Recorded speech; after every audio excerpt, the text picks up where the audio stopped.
আসসালামু আলাইকুম গাইস, আশা করি সবাই ভালো আছেন। আপনাদের দোয়া ও ভালোবাসায় আমি অনেক ভালো আছি। ছোটকালীন থেকেই অনেক স্বপ্ন, একদিন বড় হয়ে রয়্যাল এনফিল্ড কিনবো। যখনই কিনতে চাই গাড়ি, তখনই বাবা বলে আর কিছুদিন ওয়েট কর, তোকে কিনে দিব গাড়ি।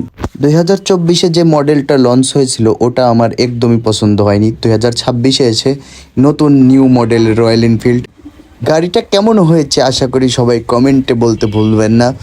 আর গাইস, এই গাড়িটা নিয়ে আমার রেগুলারই মাঠে যেতে হয়। আসলে এই ক্ষেত খামার যারা করে এরা জানে দিনে কয়বার খেতে ঘুরন দিতে হয়।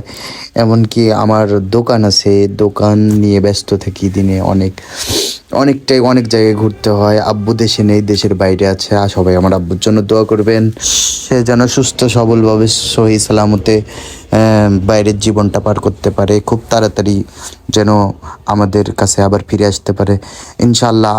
আলহামদুলিল্লাহ, আল্লাহ আমার ক্ষেতটা অনেক সুন্দর দিয়েছে, মাশাল্লাহ। খিরাগুলো অনেক সুন্দর হয়েছে। সবাই আমার জন্য দোয়া করবে।